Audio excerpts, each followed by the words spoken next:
I knew the HOA was bad news the moment I moved in, but I never expected them to come after my horses. My name's Danielle, and I own a small horse stable on my property. Well, I did until the HOA president, Karren decided she had a personal vendetta against me. She was the kind of woman who lived for control, wearing her ridiculous beige power suits like she was the queen of the neighborhood. The worst part, she didn't even own her home she rented, but somehow she still managed to get herself elected as HOA president. For the first year, I managed to stay off her radar. I kept my property in perfect condition, paid my dues on time, even though I hated every penny going into that HOA fund and minded my own business.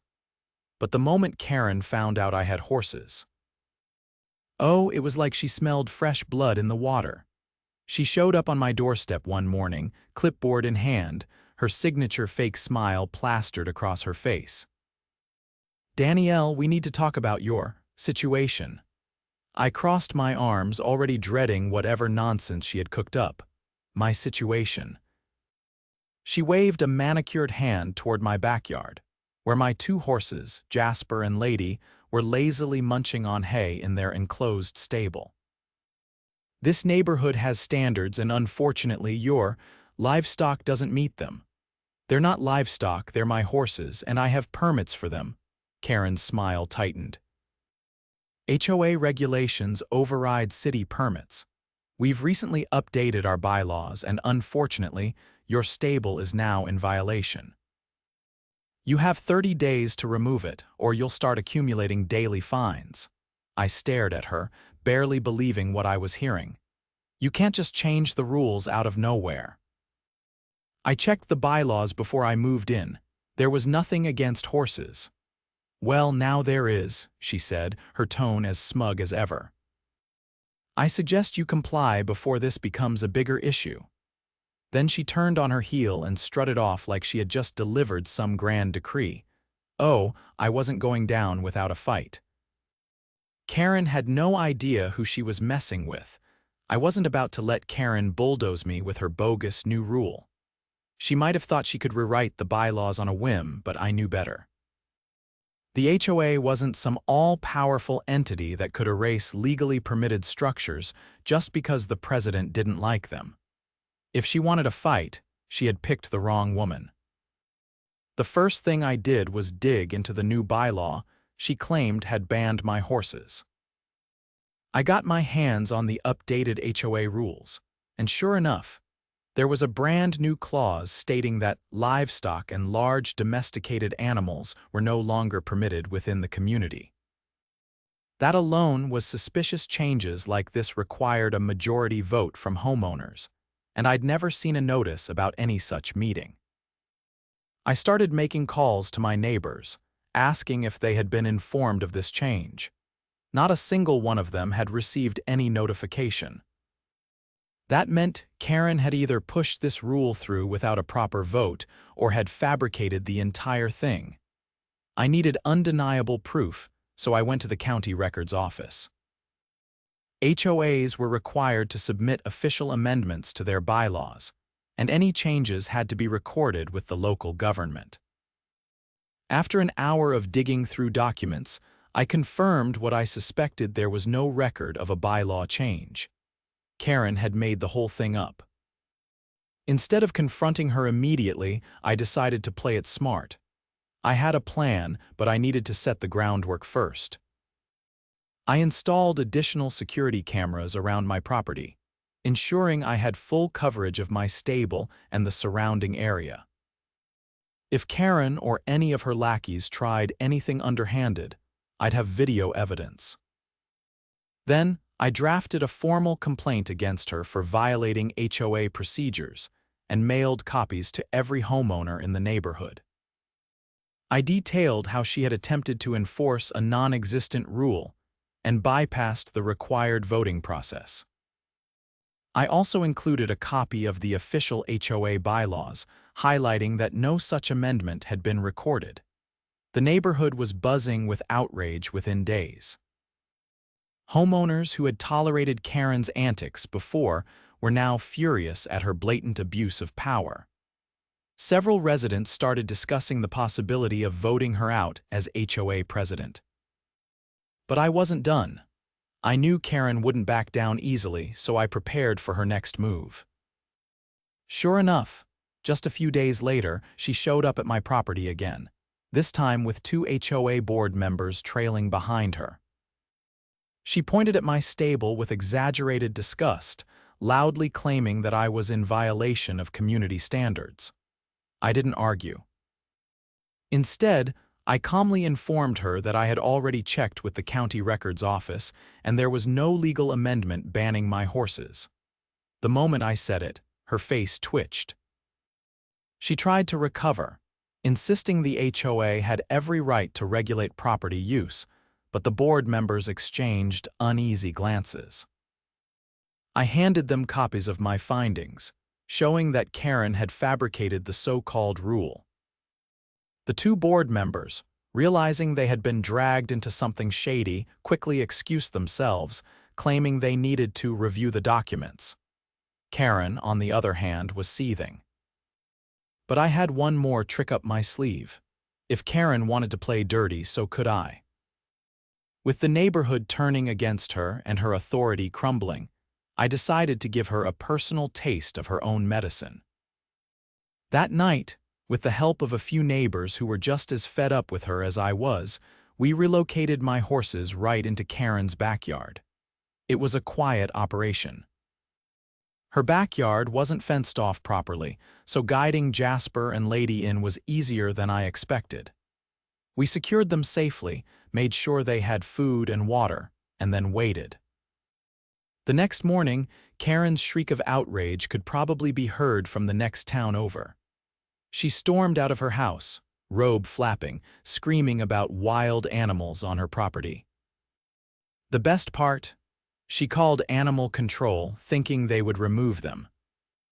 But when animal control arrived, they checked my horses' documentation, saw that they were registered and permitted, and informed Karren that they weren't wild animals at all. Since her backyard had no proper fencing, she was technically responsible for any animals that wandered in. The sight of Karren standing there, completely flustered as the officer explained how she would need to file a formal complaint rather than demand immediate removal, was priceless. Meanwhile, the homeowner's outrage reached its peak.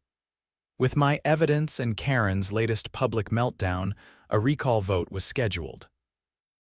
The neighborhood turned out in force, and in a landslide decision, Karren was stripped of her position as HOA president.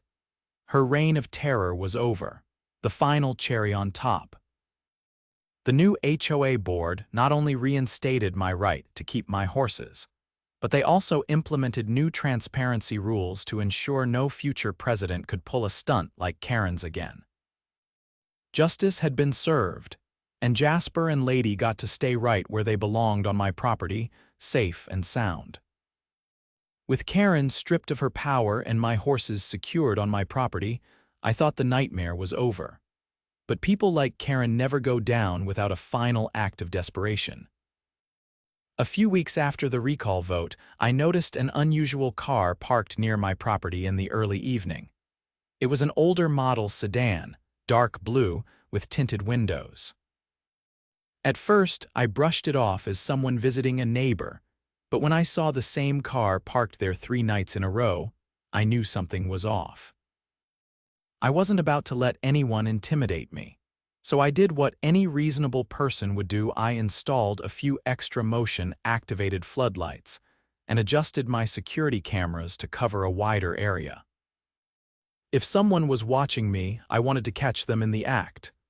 The next morning, I got my answer. My neighbor, Marcus, an ex-Marine who ran a local security company, knocked on my door holding a flash drive. He had his own set of cameras with night vision, and he'd caught footage of someone sneaking around my property the night before. We reviewed the footage together. The grainy black and white video showed a figure dressed in dark clothes creeping toward my stable just after midnight. They fiddled with the latch on the gate, but my reinforced lock held firm. When they couldn't get in, they moved toward my house, lingering near my back patio before retreating into the darkness.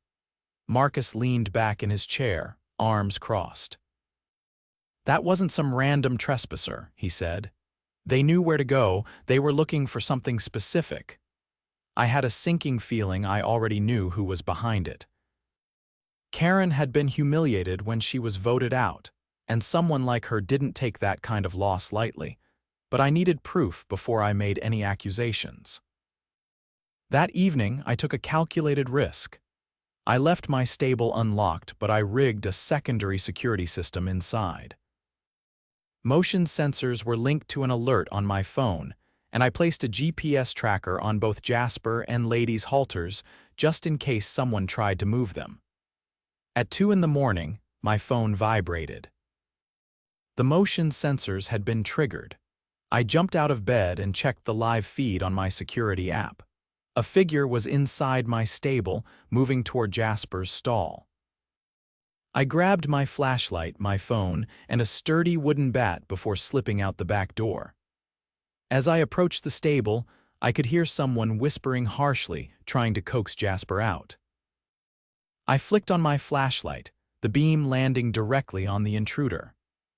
It was one of Karren's closest allies on the old HOA board, Stuart, a retired accountant with a superiority complex. He flinched as the light blinded him, his hand still gripping Jasper's halter. I didn't give him a chance to explain. I pulled out my phone and started recording. "Care to explain why you're trespassing on my property in the middle of the night?" He stammered, releasing Jasper and raising his hands. "This isn't what it looks like. It looks like you were trying to steal my horse." "Steal? No, I was just—" He cut himself off, realizing there was no way to spin what he was doing. "Look, I was just checking to see if they were being properly cared for." I laughed at the audacity. "You expect me to believe that? You broke into my stable in the dead of night because you were concerned about animal welfare." He shifted uncomfortably. "You don't understand. Karren," I held up a hand. "That's all I needed to hear." I immediately called the sheriff's department. Stuart tried to plead with me, insisting it was all a misunderstanding, but I ignored him. By the time the deputies arrived, he was sweating bullets. After reviewing the security footage and listening to my statement, the officers placed Stuart under arrest for trespassing and attempted theft. As they cuffed him, he kept muttering about how he was just following orders. That phrase stuck with me. The next day, I decided to pay Karren a visit. I wasn't about to let her orchestrate this nonsense from the shadows. When I knocked on her door, she answered with a look of forced politeness, as if she hadn't spent the past month pretending I didn't exist. "Danielle," she said, her tone dripping with fake civility. "What brings you here?" I didn't bother with pleasantries. "Stuart got arrested last night trying to steal my horse." "He mentioned you." Her expression didn't change, but I saw the flicker of panic in her eyes. "I have no idea what you're talking about." I pulled out my phone and pressed play on the video I had taken of Stuart's confession. "You sure about that?" She watched in silence, her jaw tightening. When the clip ended, she exhaled sharply. "This is ridiculous. I had nothing to do with it." I tucked my phone away. "The sheriff's department might be interested in hearing otherwise." Her mask cracked. "You wouldn't." I tilted my head. "After everything you've done." "Oh, I absolutely would." She crossed her arms, trying to regain control of the conversation. "Fine. Maybe I told Stuart that someone needed to do something about your situation, but I never told him to break in. That's still conspiracy to commit a crime." Her face paled. "You can't prove that," I shrugged. "Maybe not today, but I have a feeling Stuart won't take the fall for you. When he starts talking, your little scheme will unravel."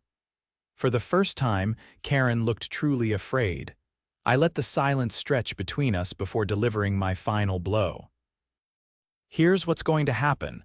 You're going to stay out of my business. No more games, no more sending people after me. Because if you don't, I'll make sure every homeowner in this neighborhood knows exactly what kind of person you are.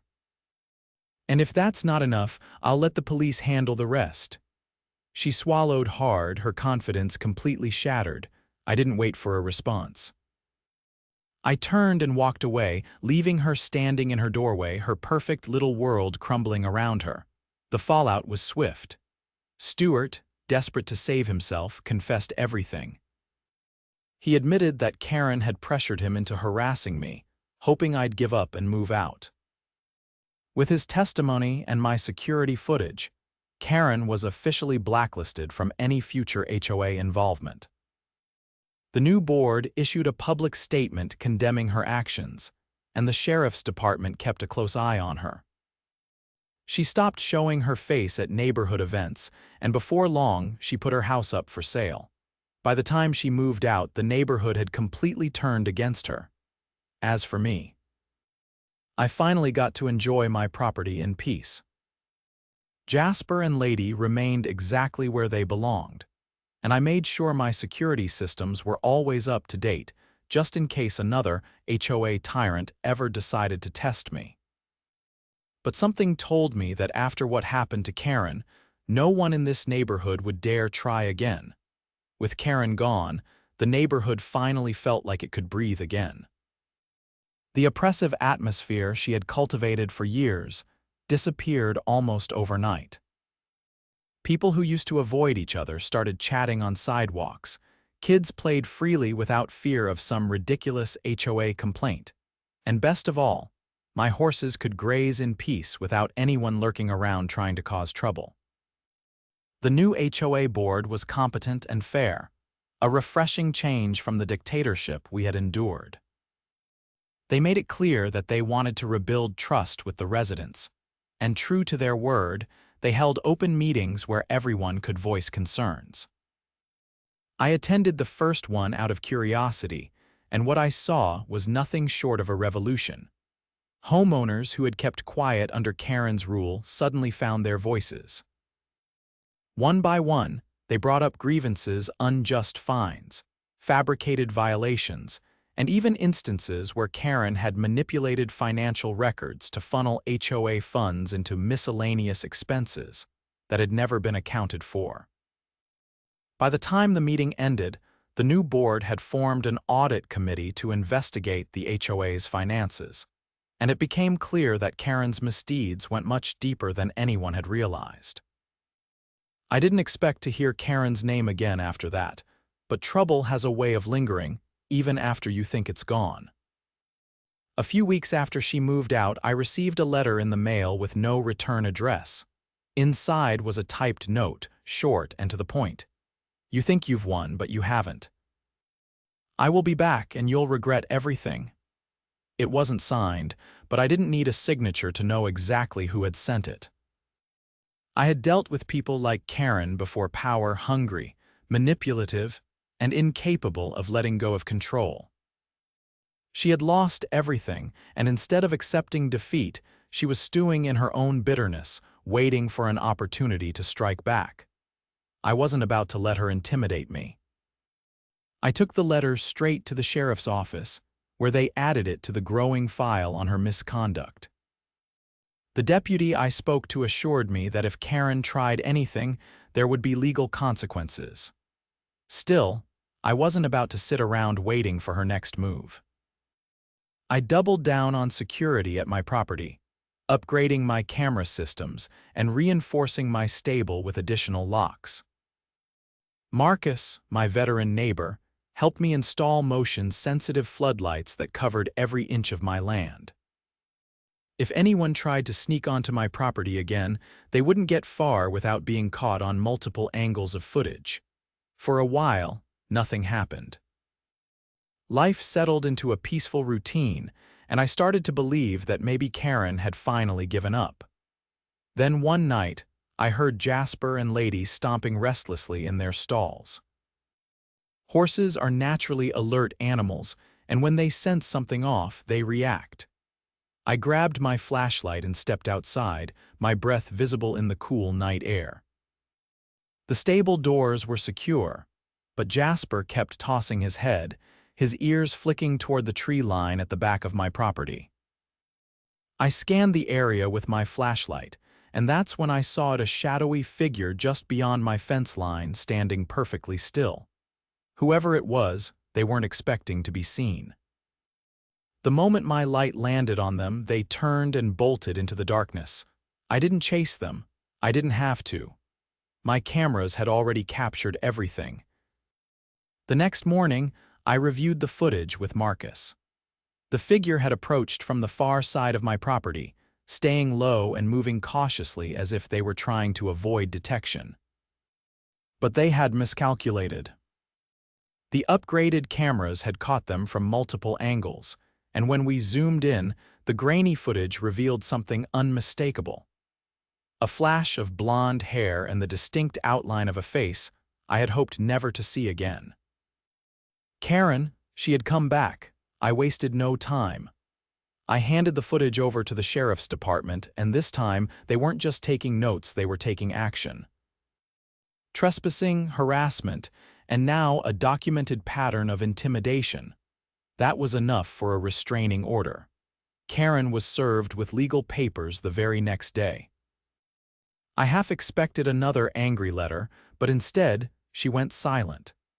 Maybe she finally realized that she had lost, that no amount of scheming would change the fact that she was no longer in control. A few weeks later, word got around that she had left town entirely. Some said she had moved to another HOA-run neighborhood, hoping to regain power elsewhere. Others speculated that she had fled to avoid further legal trouble after the HOA audit uncovered thousands of dollars in unaccounted-for funds. Whatever the truth was, I didn't care. She was gone. And this time, she wasn't coming back. With Karren gone for good, the neighborhood finally felt like it had reclaimed its soul. People who had once tiptoed around in fear of arbitrary fines and nonsense rules were now enjoying their homes the way they were meant to. The HOA board, under its new leadership, actually listened to the residents instead of dictating their every move. Barbecues returned, kids played freely, and best of all, no one was lurking around looking for ways to make life miserable. I was finally able to focus on my horses without worrying about sabotage. Jasper and Lady settled into their routines, their stress melting away now that they weren't being targeted. Even Marcus, my ex-Marine neighbor, mentioned how much more relaxed the entire neighborhood felt without Karren's oppressive presence looming over everyone. But just when I thought I could finally enjoy the peace, another issue started creeping up, one that had been buried under Karren's reign of terror. It started with small murmurs at HOA meetings. Homeowners would bring up concerns about certain expenses that didn't add up, vague charges that had been quietly tacked onto their HOA dues for years. The new board, eager to restore faith in their leadership, had ordered a deep dive into the HOA's finances. What they found was worse than anyone expected.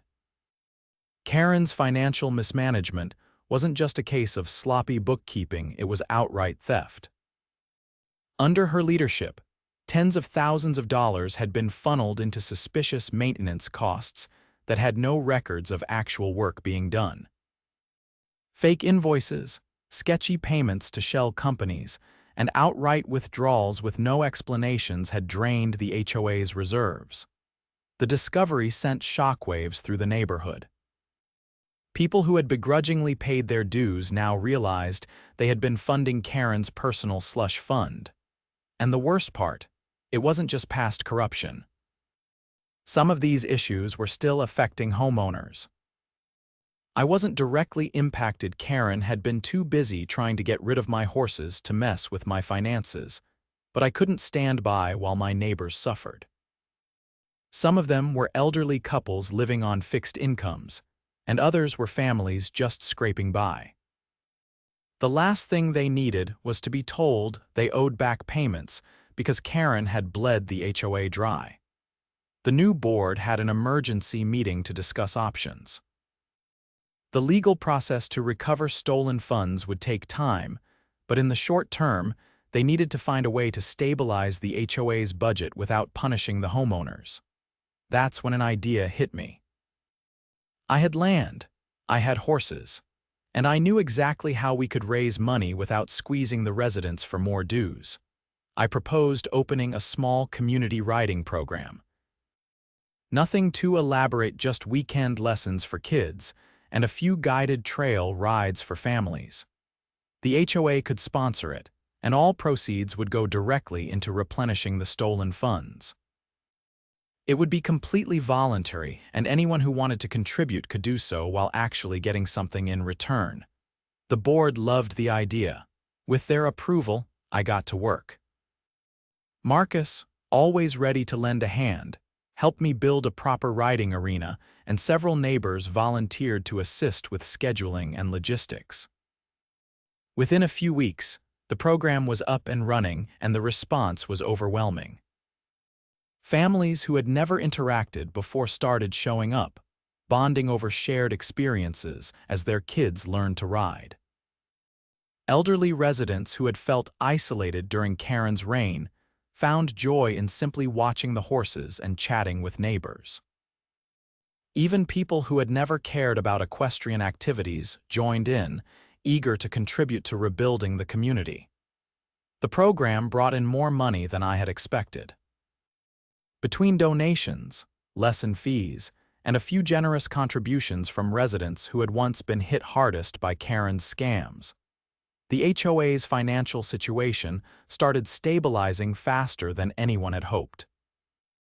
The irony of it all wasn't lost on me.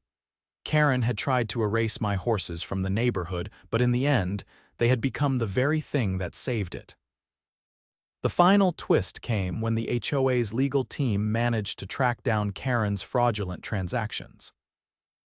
With enough evidence to build a solid case, they filed a lawsuit against her, demanding full restitution.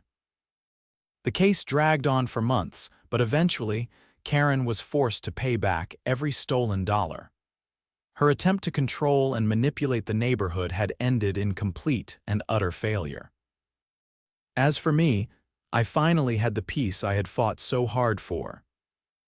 My horses remained exactly where they belonged, my neighbors were thriving, and the community had come together in a way that no one had thought possible. And best of all, Karren would never set foot in this neighborhood again. With Karren permanently out of the picture and the HOA finally under competent leadership, life in the neighborhood settled into its new, harmonious rhythm. The riding program I had started continued to thrive, drawing more families and even some local schools interested in weekend lessons for their students. What had once been a battleground of petty HOA tyranny had transformed into a tight-knit community that actually cared about its residents.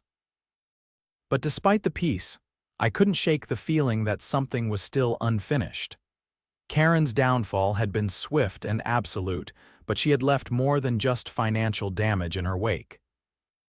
There were still lingering scars, people who had been unfairly fined, homes that had been targeted for unnecessary modifications, and neighbors who had been too afraid to speak up against her corruption.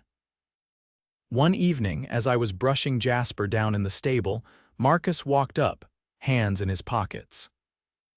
He had been one of my biggest supporters throughout the ordeal, always ready to lend a hand or offer advice when things got tough. He leaned against the fence, watching as Jasper flicked his ears contentedly. "You ever think about what's next?" I glanced at him, raising an eyebrow. "Next for what?" "The neighborhood." "The HOA. We got rid of Karren, but systems like that don't just fix themselves." "Sure, the new board is doing a good job, but how long before someone else comes along and starts pulling the same tricks?" He had a point. Just because we had won this battle didn't mean another power-hungry opportunist wouldn't try to take control in the future. I wiped my hands on my jeans, considering his words. "What are you suggesting?" He tilted his head slightly, the corner of his mouth twitching in amusement. "I think you know exactly what I'm suggesting." It didn't take long for me to realize what he meant. If I really wanted to ensure that this neighborhood never fell into the hands of another Karren, I needed to do more than just sit back and enjoy the victory. I needed to take an active role in keeping things fair. By the next HOA election, I officially ran for a seat on the board. The decision wasn't entirely mine alone. The other homeowners practically pushed me into it. After everything that had happened, they wanted someone they could trust to keep things transparent and fair. And with the way things were shaping up, I realized I wanted that too. The election wasn't even close. The residents still had fresh memories of Karren's reign, and they wanted someone who wouldn't let history repeat itself. By the time the votes were tallied, I had won by an overwhelming majority. Now, instead of fighting the HOA, I was part of it. But this time, things were different. The first order of business was making sure that no one could ever abuse their power the way Karren had. We rewrote several of the old bylaws, adding clear protections for homeowners against arbitrary rule changes. No more secret votes, no more fabricated violations, and definitely no more personal vendettas disguised as regulations. One of the most satisfying moments came when we officially nullified every single bogus fine Karren had ever issued. Some homeowners had been forced to pay ridiculous fees for things as trivial as the color of their curtains or the type of flowers in their front yard. Every dollar that had been wrongfully collected was refunded. The relief on people's faces when they realized they were finally free from her nonsense was worth every bit of effort. At the end of the day, the neighborhood wasn't just healing, it was thriving. The riding program became a staple of the community, with families from outside the neighborhood even coming to participate. What had once been Karren's biggest target ended up being one of the greatest assets to the HOA, not just financially, but in bringing people together. One afternoon, as I was finishing up a lesson with a group of local kids, I noticed Marcus watching from the fence again, arms crossed. He grinned as I approached. "So, Madam Board Member, how's it feel sitting on the other side?" I chuckled, shaking my head. "Different, but at least now I know things are being done the right way." He nodded in approval. "You did good, Danielle. Real good."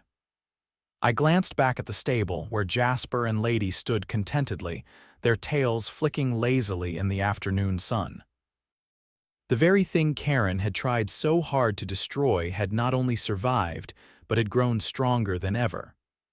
For the first time in a long while, I felt something I hadn't felt since moving here.